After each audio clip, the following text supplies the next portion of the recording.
got really quiet there for a second. All right, so welcome everybody in the room, on Zoom and on our stream. So it is my pleasure today to introduce an in-person speaker, Professor Matthew Bate from the University of Exeter. Several of you will probably know that Matthew is an alumnus. He used to be a PhD student here at the IoA, then moved to Heidelberg for a postdoc, came back to the IoA for a postdoc, and has been an Exeter ever since, where he's currently the head of the Astro group as a professor. So he describes himself, according to his website, as a numerical astrophysicist. So he works mainly on star and planet formation and simulations to understand these processes. He got an ERC advanced grant a couple years ago, which obviously tremendously helps in one's research. And today he's going to talk all about dusty star formation. Great, thank you. Hopefully this microphone's working. I don't know how to test that, but yes. I can test it. It is. Okay, fine. So yeah, thank you for the invitation to be back here. It's particularly good to be back here and traveling again after the last 2 years, obviously. Yeah, it's just great to see people and talk to people face to face again, as I'm sure all of you realize. I looked back at my calendar actually at the last time I'd given a colloquium here, and it was 2013. I think it was somewhere around March 2013 or so. And some of you presumably, oh, that's interesting. Okay, so how do I make this advance? Okay, and so I looked at what I talked about back in 2013, and I started off with a slide here talking about 2012, because 2012 in the UK was quite an exciting year, if some of you remember. So does anyone remember what happened in 2012? The Olympics was one. Chris will know another one. I'll give you a clue. It has to do with the royal family, Chris. Okay, so 2012 was the Diamond Jubilee, right? And we're actually, of course, on the verge of another Jubilee in a few weeks' time. There was the London 2012 Olympics, that's right. And the other thing that happened in November was that the English bet the All Blacks in the rugby that year. And so the question is, you know, what's happened since 2012? And obviously, in terms of rugby, New Zealand won the Rugby World Cup in 2015 in England. And then, of course, you guys knocked us out of the 2019 World Cup in Japan. Okay, so yeah, so this was how I started my colloquium back in 2013. And my point there was I made the argument that 2012 I thought was a pivotal year in star formation studies. And I said that, you know, there were sort of 3 eras in star formation. So the first was sort of 1930s to 1950s, where people were realizing that stars in the universe are actually still forming today. They figured that they were nuclear powered and therefore they couldn't live for the age of the universe. And then sort of from the 1950s to 2012 or so, we were trying to understand which physical processes are most important in star formation. And then my argument in 2013 was that we were entering a new era in star formation where we're predicting, moving towards a predictive theory of star formation. And much of this was driven through numerical simulations. So in the late 60s, people like Richard Larson did the first numerical simulations of how stars form in 1 dimension. And of course, we went on to sort of 3D in the late 70s and the 80s, started adding in multiple physics, getting to groups of stars. And groups of stars are important because if we're interested in the statistical properties of stars, such as the initial mass function, binary multiple star properties, things like that, then we have to talk about ensembles of stars, right? So we had to be able to get to numerical simulations which could actually model ensembles of stars. And then in 2012, I produced the first numerical simulation of a group of stars, so sort of a couple of hundred stars, which had reasonable stellar properties, okay? And that was this calculation here, which I talked about in 2013. So 500 solar masses of molecular gas, stirred with some initial power spectrum and velocities, which which generates structure. The dense regions of that gas collapse under gravity and then produce stars and brown dwarfs. That's the white dots that you see forming here. This calculation produced about 200 stars and brown dwarfs, which is still a modest number, but it was enabled us to look at statistical properties of stars and compare them to observations of galactic stellar populations. And the key about this simulation is it produced an IMF that was in agreement with Gilles-Chabrieux's parameterization, for example, of the IMF in our galaxy. We had multiplicity as a function of primary mass. So in other words, solar type stars, about half of them are in binary and multiple systems, get down to brown dwarfs, maybe only 10–15% of them are in multiple systems. High mass stars, all of them are in multiple systems. And so you recover that from the simulations as sort of trend, and you get other things too, like mass ratio distributions of the stars in these calculations were also similar to what we observe. And so the idea was, okay, 2012, we can now reproduce sort of normal galactic star formation. Let's go from here and try and predict now where stellar properties vary. And that was the basic idea. So in 2012, I argued that to get the sort of typical galactic population of stars, you need three things. The first is that you need formation of stars in groups. So you need to form groups of stars at once. And the reason for that is stars have to interact while they're forming. And it's these interactions which lead to these properties that we see. So you need dissipative dynamical interactions between accreting protostars. So that's dynamical interactions, but in the presence of gas to dissipate energy. And if you have that, then you can get an IMF-like mass distribution through what's known as competitive accretion. So stars, young stars fighting over the gas, essentially. Some become rich, some become poor.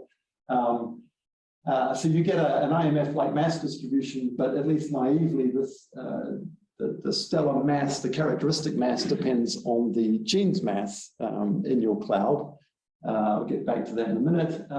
But these dissipative dynamical interactions also lead naturally to the observed multiplicity fractions and properties of multiple stars.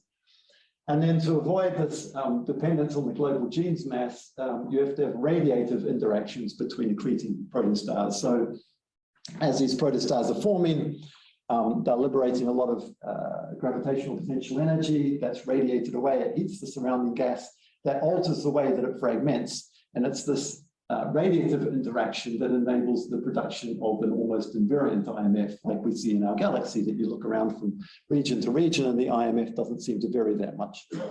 And so the idea was that put these all three together and you can get something like the calculation in Bate 2012. So the question is, what have I been doing since then? All right, so the last 9 years. And so that's what I'm going to hopefully update you on here. So I'll be looking at more of these large-scale cluster simulations, and in particular looking at how stellar properties vary with metallicity and redshift. I'll talk about circumstellar disk properties, and then we're going to talk about some work I've been doing in the last 9 months or so, looking at dust coagulation during the earliest stages of star formation. And then I'll probably run out of time, but I'll probably briefly try and cram in a little bit about GW Ori, which is an interesting multiple system. Okay, so in terms of these large-scale star formation simulations, so I had a PhD student, Michael Jones.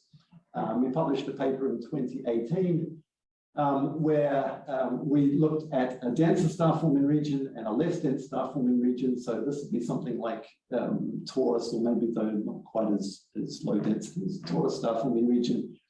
Bate 2012 was more like sort of Orion Nebula cluster type densities. And the idea was just to run clouds at different densities and look at how much the IMF varied. And in particular, looking at this ability of radiative feedback between protostars, reducing the dependence of the IMF on the global gene's mass in your clouds. And so we found here that you do still see a dependence of the IMF on density, but it's much weaker than you predict from just a Jeans mass argument. So a Jeans mass argument, Jeans mass scales as density to the -1/2 power. What we found from these simulations was you get something like the characteristic stellar mass scales as rho to the -1/5. So it's very weak dependence, but there is actually still a dependence there. And interestingly, in the low density star formation, you get something like a torus-like mass distribution, whereas in the torus star forming region, you seem to have an excess of solar type stars, and that also comes out in these calculations, which is kind of nice. Okay, so that was one thing we did over the last few years. But to look at things like metallicity and redshift dependence and so on, we had to do a little bit more in terms of the physics that are in the simulations. And in particular, so if you look prior to 2015, people studying molecular clouds and star formation sort of fell into two groups. There were people who did a very detailed model of how you model the thermochemical evolution of molecular clouds on large scales, people like Simon Glover and Paul Clark and so on. And then there are people like myself and Stella Offner and Mark Krimholz, where we included radiative transfer, but we didn't do any job really of looking at the diffuse ISM at all, so the lower density regions where you have different temperatures of dust and gas due to other effects, which I'll mention in a minute. So the idea was okay, if we want to do a better job of modeling star formation, in particular at different metallicities, where if you go to low metallicity, then the dust and the gas become more decoupled in terms of temperatures and so on, then we have to take into account this better thermochemical model of the lower density gas. So I worked with Eric Keto and we developed this method in 2015. The basic, all we really want is realistic temperatures of the gas, because basically star formation is driven by where the gas goes, right? And so you need to get the temperature and density structure right. We have a very minimal sort of chemistry, not like Simon Glover, who does a much better job of modeling chemistry, just enough to get roughly the right temperatures. But so we do have different gas and dust temperatures now, whereas in the earlier simulations, it was just assumed that they were they had the same temperature. We have then a lot of different heating and cooling things. So like gas heating by cosmic rays and photoelectric effect, and gas cooling through atomic lines and molecular lines and so on. And then there's gas dust collisional thermal coupling. So when you get to very high densities, then the gas and the dust temperatures become the same because of the collisional coupling. And we have a very simple chemical model, just looking at basically what sort of what carbon is doing, so whether it's CO, the neutrals carbon, or C+, and what the hydrogen is doing, i.e. is it atomic or is it molecular. And this allows you to model dense core scales, similar to Eric's work with Eric Keto and Field and Keto and Caselli, and then also do a reasonable job of low density regions, similar to Simon Glover's and Paul Clark's work and so on. And so the first question I wanted to look at was, does the IMF and stellar properties in general vary with metallicity? And so you can make two very simple arguments about the dependence of stellar properties, or the IMF, on metallicity. So you can say, well, gas which has lower metallicity should be generally hotter because you have fewer metals, so there's reduced line cooling, there's reduced dust cooling. If the gas is hotter, the Jeans mass depends on its temperature to the 3/2 power, and therefore you predict that your stars should all be more massive. Okay, but you can also say, well, at subsolar metallicities, there's also reduced capacities. So if you have collapsing molecular gas, it remains optically thin to higher and higher densities. The Jeans mass goes inversely with density to the 1/2 power, and so therefore you should get more fragmentation and your stars should be less massive, all right? And so you've got two different arguments here, and the question is which one's right. And so Andrew Myers and myself back in 2011, 2014 we sort of did half of this where we varied the opacity and reran these calculations and found no strong dependence of the IMF on opacity. But we didn't have all of these effects. So the effect on the diffuse ISM, the decoupling of the gas and dust temperatures and so on. So this is what we did with this Bate and keto method. And what you see here is 4 different simulations. So they're all identical except for the metallicity. Okay, so this is super solar metallicity here, 3 times solar. This is solar, this is a 10th solar, and this is 100th of solar up here. And so we've got these clouds. These are again otherwise identical to the 2012 calculation, so 500 solar masses of gas. This is just looking at column density evolution, but you can see something immediately. If you look at this lowest metallicity calculation, you'll see that everything is smoother than these higher density, than these higher metallicity calculations, right? There's finer structure in the gas here. And that's just telling you that this one's hotter. Basically, the gas here is hotter, so things are more smoothed out. And indeed, if you look at movies of gas temperature, so mass-weighted gas temperature, which is a little jerky for some reason, then you can see that these calculations are actually very different. Okay, so subsolar metallicities, so very low metallicities, the gas is quite hot. That's because these shocks, when they, I'm just wondering why the moves are a little jerky. When the gas is shocked, it doesn't cool down very well because there's very low metal content and low dust content. Whereas at higher metallicities, you'll see the gas is much, much colder for 2 reasons. One is that the galactic radiation field is, there's a high extinction going through the cloud when you have a lot of metals. And so the very dense regions here are cold because of that. And also then there's a lot of dust here, which leads to very effective cooling of the gas. So you can see these calculations, these 4 calculations, very different in terms of gas temperature and density structure. What does that do for their properties? And I'm still amazed at the answer to this, is that it's the IMF that you get is the same. So these are cumulative IMFs here. So that's the number of, the fraction of stars that have a mass lower than a certain mass. Okay, so but anyway, so all 4 calculations here basically lie on top of each other, and they also lie on top of Gilles-Chabrieux's parameterization of the observed IMF in our galaxy. And so this is saying that we can vary the metallicity by a factor of 300, and the IMF doesn't change at all, basically, which I still think is quite amazing. And the question is, why is this? And I think it's basically just that these 2 arguments cancel each other out. Okay, so we saw from the movie that indeed the molecular gas at subsolar metallicities is generally hotter, all right? And that leads to smoother structures on large scales. It also leads to a delay actually in the star formation because the cloud actually takes a little bit longer to collapse.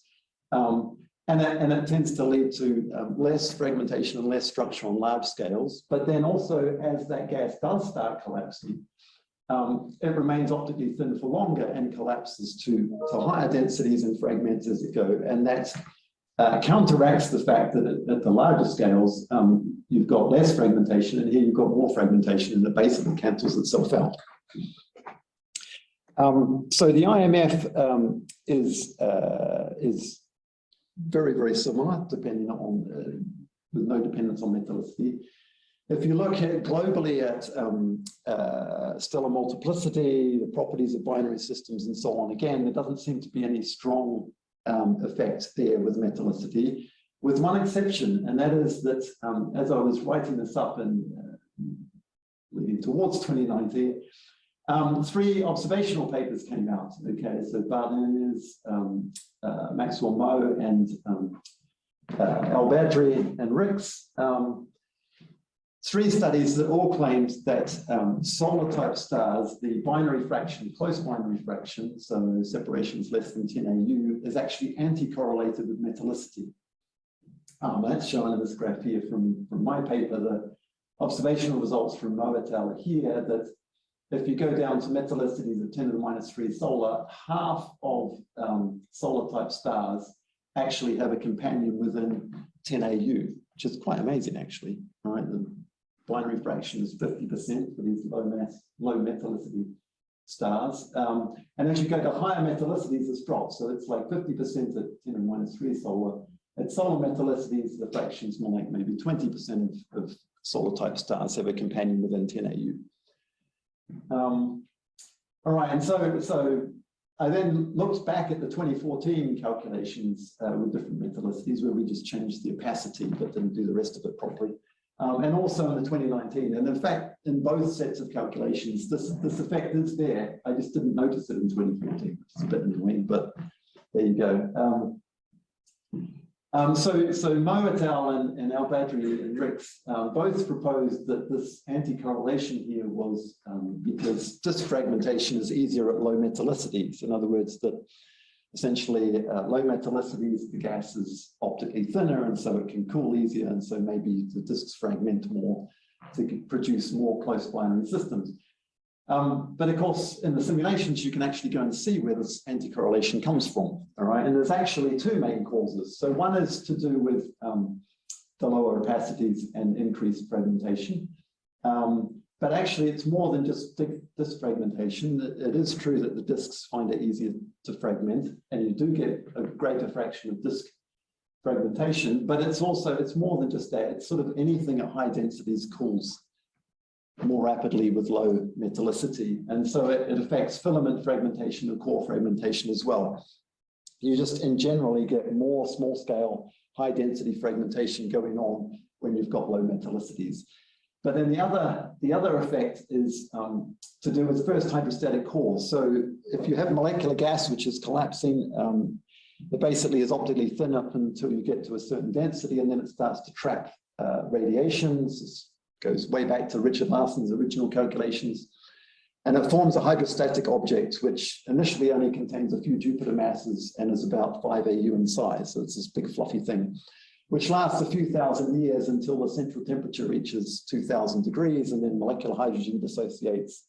It's an endothermic reaction, if you remember your chemistry, and the whole thing collapses down to form the star itself. Anyway, the point is, so you have this big fluffy object, which lasts maybe a few thousand years, but the lifetime of that depends partly on how quickly it accretes, but also partly on how quickly it can cool. And so what you find is that in these simulations at high metallicities, these first hydrostatic cores last a long time. So if you form a whole lot of fragments close to each other, and these things are lasting a long time, there's plenty of time for them to merge. And you actually see this in the calculation that in high metallicity cases, these first cores merge and produce single stars. Whereas in the low metallicity case, these very quickly cool, go to 2000 degrees in the middle and collapse down to a stellar object, which then can form a multiple system without merging. So it's both of these effects which contribute to this metallicity dependence of close binary fraction. Anyway, so but yeah, the bottom line there is that star formation, at least in the present day, doesn't depend too much on metallicity. So what about at different redshifts? Okay, so the title of this colloquium was Dusty Star Formation. I am going to talk a bit about dust itself soon. But I also chose that title to distinguish it from primordial star formation. Okay, so people like Volker Brom and Tom Abel around the turn of the century started looking at primordial star formation, where supposedly you tend to get more massive stars without dust and a lot of metals because the cooling is very inefficient. I'm not talking about that. I'm talking about still dust-dominated star formations and metallicities, say 10 to the minus 2 and above, but going on at sort of intermediate redshifts. What can we learn from that? And so a paper I'm writing up at the moment, and in fact, they just made the last movie for this 30 minutes ago, is the calculations then. So the present day ones you've just seen, but also Z equals 5, all right, and just Z equals 5 because it's the most round number. The good reason for that. So if you go back to Z equals 5, one of the things that changes, of course, is the cosmic microwave background radiation temperature gets hotter. All right, that scales as 1 plus Z. So instead of 2.73 Kelvin at the moment, back at Z equals 5, the cosmic microwave background radiation was at 16 Kelvin, which means, of course, that, these days in our galaxy, we find lots of molecular gas at, say, 10 Kelvin. You wouldn't expect to find that at redshift of 5. So this is the interstellar radiation field that I used for the calculations I'm about to show you, where basically the cosmic microwave background radiation is boosted. But I just assume that everything else, so this is like the rest of the interstellar radiation field from whatever else is going on in the galaxy, so like massive stars and whatever. I just assume that that doesn't change. Of course, that's not going to be true at all, right? You might have star formation going on in a star-burst environment or near an AGN or something, and then maybe the rest of the interstellar radiation field has changed as well. But that's just more parameters, right? So I just wanted to change one thing. So I've done 3 more calculations, metallicities of solar, a tenth of solar, and 100th of solar, because I thought that probably there's not too much supersolar metallicity gas around, although talking to Max Bettini a few hours ago, maybe I should try 3 times solar metallicity as well. But anyway, so these are redshift 5 calculations, i.e. the cosmic microwave background is hotter. But again, the same sort of thing. So this is solar metallicity, a tenth of solar and 100th of solar. And the question is, again, do stellar properties vary with redshift and metallicity? Now, one of the things you'll see here is, remember in the last calculations, the high metallicity simulations, you had a lot more structure in the gas than at 1/100th of solar metallicity, and that was coming from this temperature of the gas. Here you can see there's not so much difference, right? These are all relatively similar in terms of the structure, and that's saying that the temperatures are much more similar than they were for the present day cases.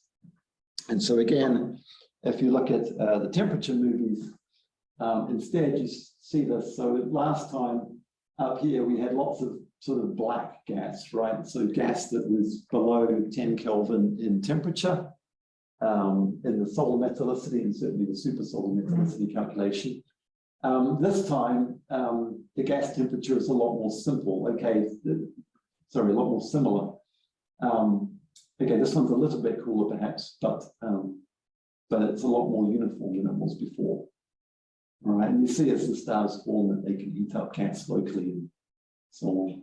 This gets exciting. Okay, so what does this do for the IMF? All right, so present day star formation, remember the IMF did not depend on metallicity, even though you change it by a factor of 300. Here we are seeing a difference, and the difference is that at subsolar metallicities, we get something again similar to the present day galactic IMF. So when you go to high metallicities, we lose all the brown dwarfs and sort of some of the M dwarfs, I guess, and we've got an IMF here that's pushed towards higher masses.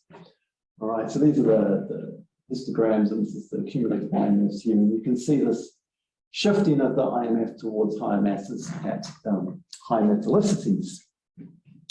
So where does this change come from? We'll mention that in a minute, but there's also a change in the multiplicities as well. This multiplicity is a function of primary mass.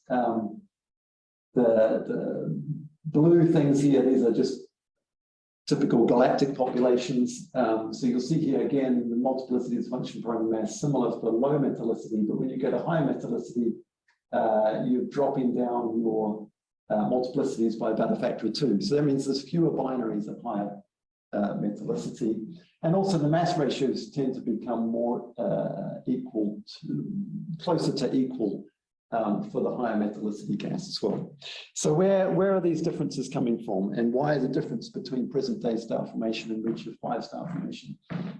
All right, so present day star formation, as I argued before, you've got this hotter molecular gas at low metallicities leads to less fragmentation, but it's offset by enhanced cooling at high densities. And so everything sort of cancels out. And then at high metallicities, molecular gas is cold due to the extinction and the enhanced dust cooling. But when you get to higher capacities, then the high density limits the small scale fragmentation. And so you put these together and you get similar IMFs. What happens with redshift 5 is that the low metallicity, so hundreds of solar, is very similar to the present day case. And that's because basically all of the gas is hotter than 16K anyway. And so the fact that you've got a hotter cosmic microwave background radiation doesn't really affect anything. But it does have a big effect at higher metallicity because you just can't have this cold gas like we had in the present day star formation case in the presence of this warmer cosmic microwave background radiation. So that means that the high metallicity case produces less fragmentation, and that means you get fewer stars with typically higher masses. So essentially you're getting less small scale fragmentation. That also feeds back onto the multiplicity. And again, you see this effect if you look at the phase diagrams. So these are diagrams of temperature versus density here for the different metallicities. It's a bit complicated, but here at present day star formation, the dust temperatures here, you can see as you go to higher metallicities, the dust temperatures are getting colder and colder and colder. And that also has an effect on the gas temperatures. Whereas in the Z=5 case, because you've got this hot cosmic microwave background radiation, the dust temperatures remain a lot less, a lot more similar with different metallicities, and that means the gas here is also much more similar. And in particular, the gas temperatures for the solar metallicity case are much higher than they were in the present day star formation case. Okay, so conclusion from this part of the talk is that we're starting to map out how stellar properties vary with initial conditions. So looking at metallicity dependence, both in the present day and also at modest redshifts. Okay, so I want to switch now to disks briefly. And so one of the things about all these calculations, which you don't see when you look at these large scale movies, is we're actually resolving down to sub-AU scales. And in particular, we can resolve disks down to several AU scales, at least young disks. So very young disks. These are like ages up to about 10 to the 5 years or so. So these are sort of class 0 objects, not the more T-Tauri type star disks. So anyway, if you zoom in, you can see these disks here. And so I wrote up a paper actually based on the 2012 calculation, but it took me many years to actually get around to doing this, where I looked at the disk properties in this calculation. And so this movie here, this is the same calculation, but here we've just got a 400 by 400 AU box focused on every object as it forms in the calculation. So you can see the sorts of interactions that go into forming every star. All right, and so you've got things like orbital decay. So there's 2 stars that form up here, relatively well separated. They undergo orbital decay, and then there's a star disk encounter, and you form a type binary. We've got this object here, which is about to form. This is a disk here, which you see edge on.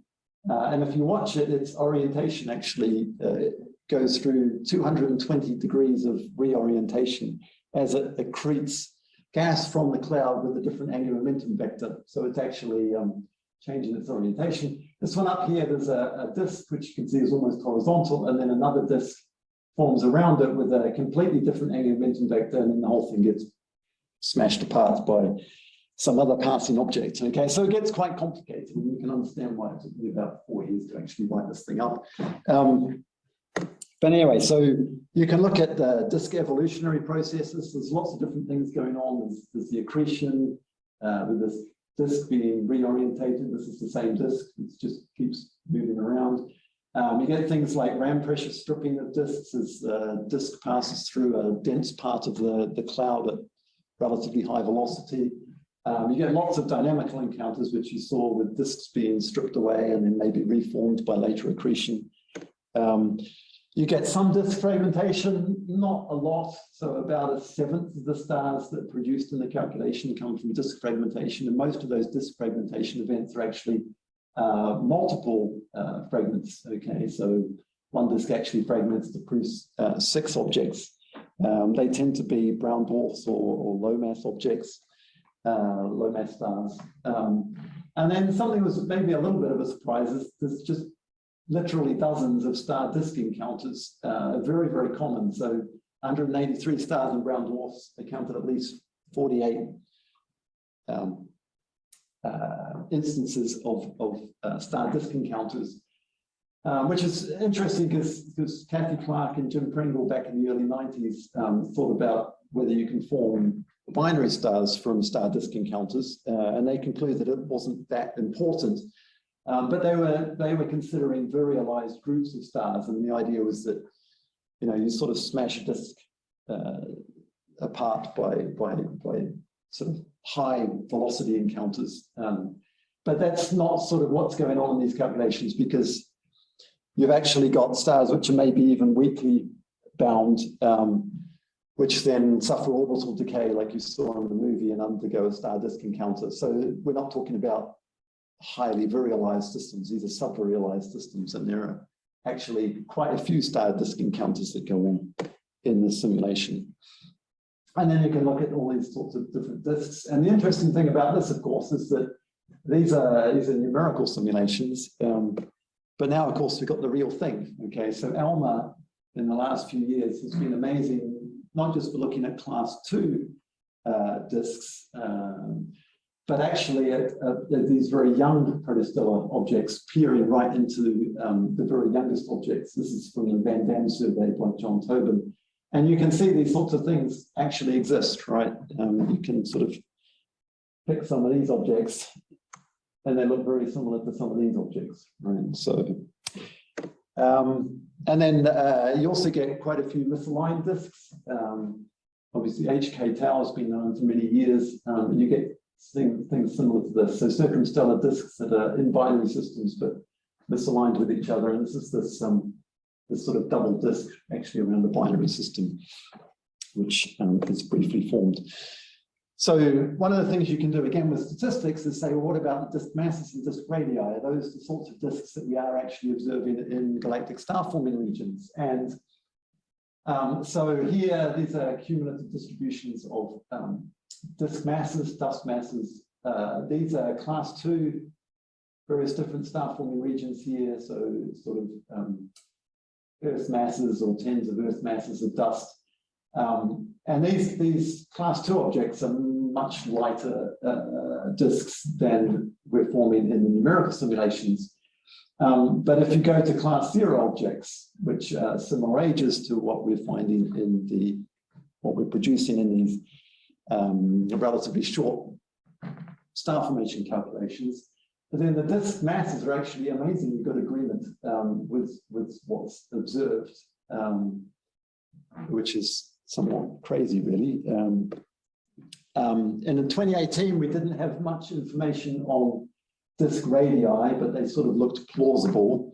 And then my current PhD student, Dan Alcender, and I published this paper last year, so this was his first project as a PhD student, was to reanalyze the metallicity calculations that I just showed you that were published in 2019, to look at the disk properties there and whether they vary with metallicity.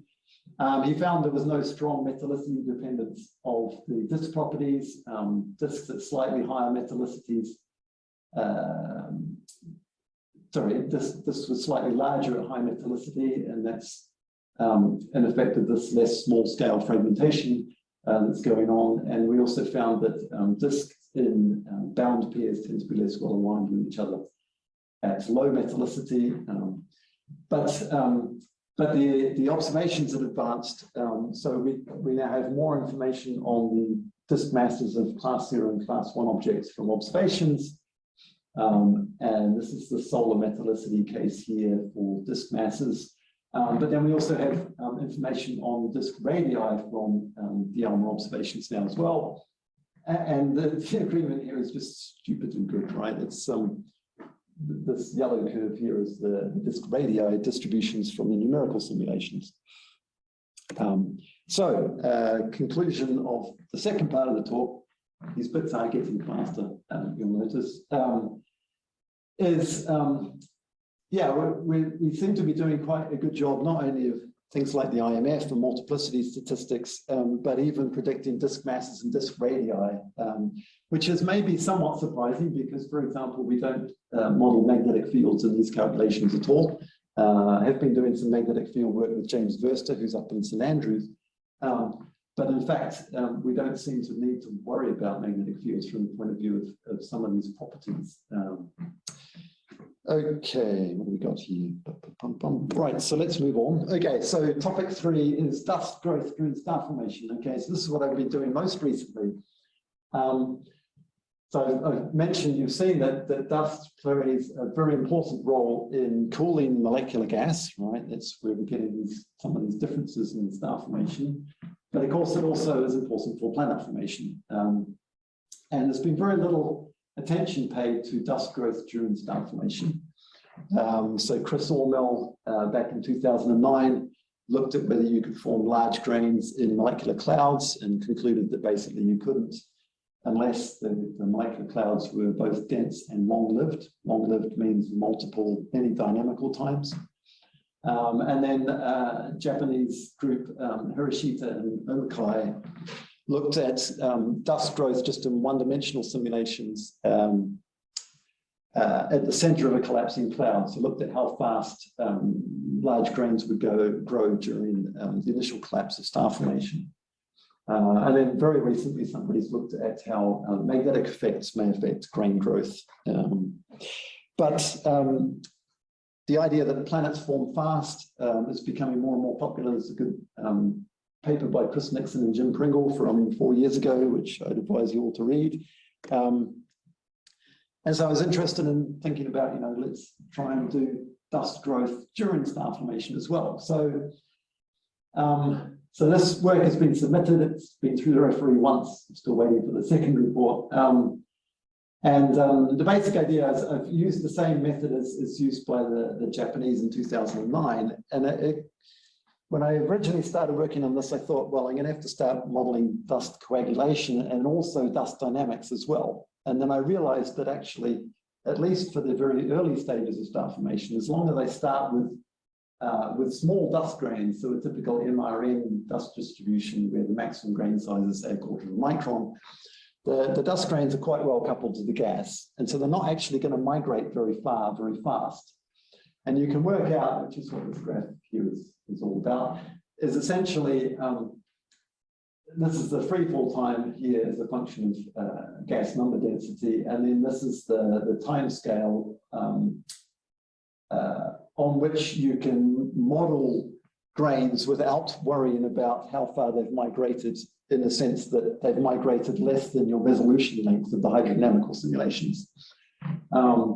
And so the point is you can actually, turns out, model certainly the initial stages of star formation without having to worry about dust actually migrating relative to the gas at all, which makes things a lot easier. And so basically every SPH particle in the simulations is treated as an independent zone. And we have multiple different size bins to keep track of the coagulation of the dust within that zone. It's amazingly good for parallelization as well, because you're treating each population of dust separately. It parallelizes, of course, perfectly. Anyway, so this is the dust coagulation equation.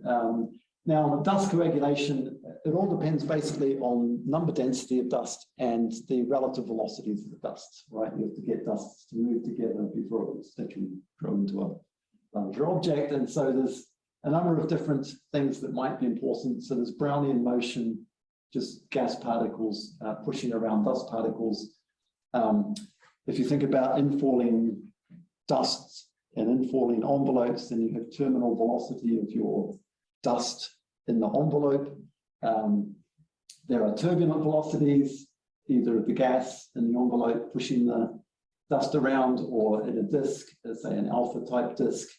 And then once you've got a disk, you've got to worry about things like radial migration of dust and vertical settling of dust and so on. It turns out the only really important ones are Brownian motions and turbulent velocities. The others, at least to the timescales I've modeled so far, are not that important. Okay, so what I've done is run a series of calculations of unstable binary with spheres rotating at various different rates, solar metallicity, starting with an MRN grain population, so that's basically a power law up until a quarter of a micron, and then let the cloud collapse and see where the dust grows. Okay, so if you start with a non-rotating cloud, just looking at the dust growth right at the center of the cloud, which is where the dust grows fastest, you get something very similar to Hiroshita and Omikai's work back in 2009. The first thing that happens, so this is the solid line here is the initial dust size distribution. This is power law truncated at a quarter of a micron. The first thing that happens is you get rid of the small grains. Okay, so they coagulate first. Brownian motion is the most important for those. And you evolve to what's called a monodispersed population. So that's basically all of your dust particles have basically the same size, plus or minus a factor of a few. And then eventually the typical size, the peak size, also starts increasing here. So very similar to just looking at what's happening in the center of the cloud, but of course we can do 3 dimensions now. Okay, and so again, non-rotating cloud. This is density is the black lines and temperature, the red lines at 3 different times. And this here is the maximum grain size as a function of radius in your envelope / object. And you can see here basically that there is no, so you deplete small grains in your envelope. That's here, these depleted grain sizes, but the maximum grain size basically doesn't increase until you form the first hydrostatic core that I was talking about before. And you need these high densities before you actually get coagulation of larger particles. And then you can get up to, in this non-rotating case, you get up to maybe 10 or 20 microns before you reach 1500 Kelvin, and that's just before you have the collapse to form the star, which is where I stopped the calculation. And the other thing is, inside this first hydrostatic core, your grain size, it's like an onion. So on the outside, where the densities are lowest, you've got smaller grains, and then you go to smaller and smaller radii, your characteristic grain size increases with the largest grains in the middle. Okay, and so if you start rotating your cloud, it's the same basic idea, right? So you go to smaller and smaller radii, you get bigger and bigger grains.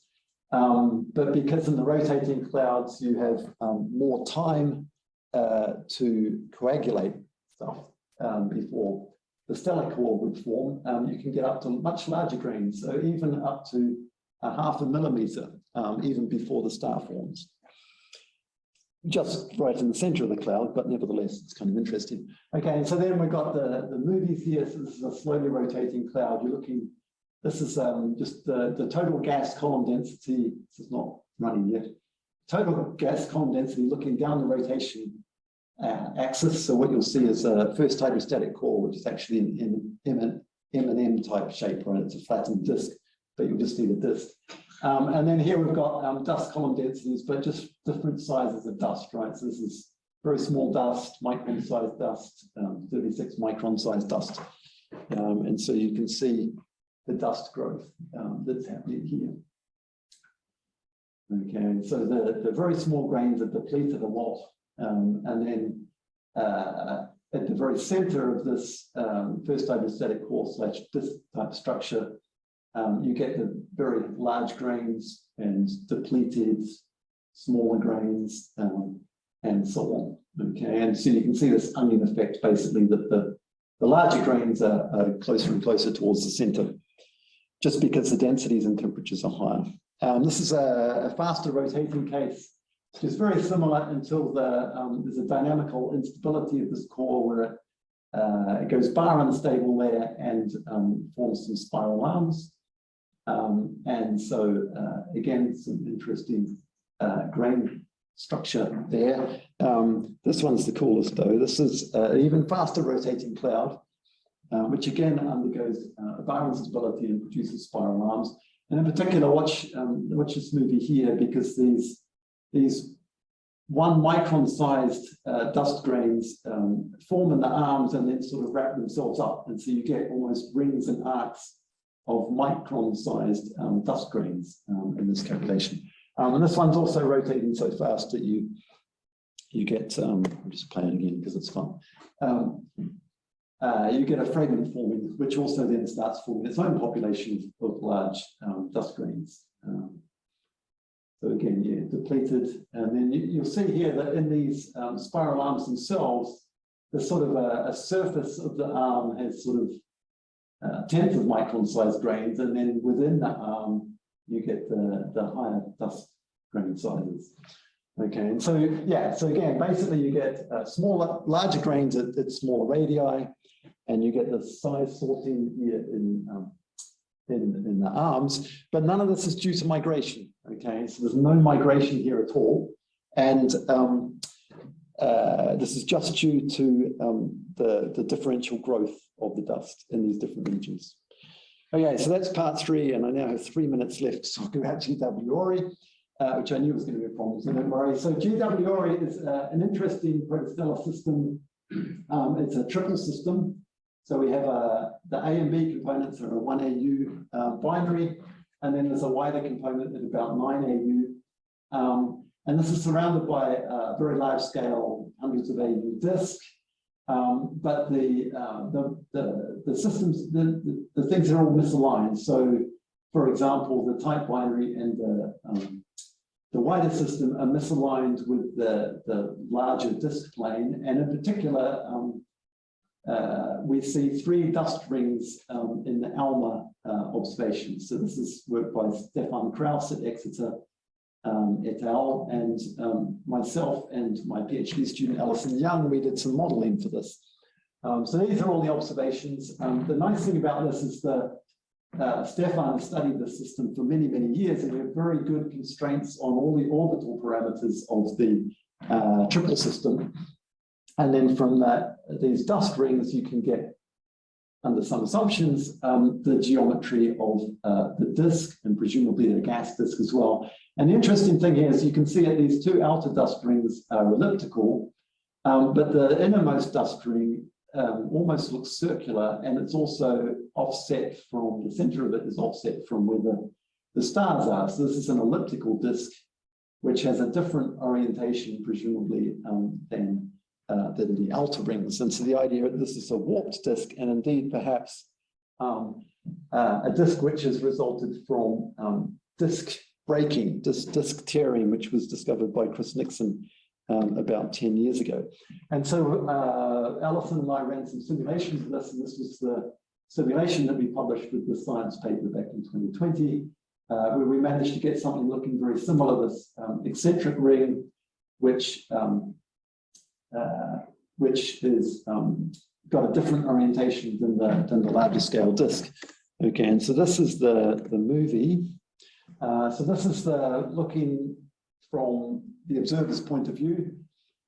This one here is looking sideways, okay, and this one here is looking sideways that way, and then this is a slice through the edge on disk here, and so I'm just going to play this now, and you can see this disk tearing, how it works and how it might have produced the ring structure that you see in the GW Ori system. So you can see here the disk is starting to warp, and that's because this triple system is misaligned with the disk's orbital plane, so the gravitational torque's twisting the disk. And then you'll see this first here, this ring breaking off and starts processing independently of the rest of the disk. There's also this very dynamic phase here where the ring interacts with the inner edge of the outer disk, and then it all settles down again. And then you've got something which looks very similar to the GW Ori system.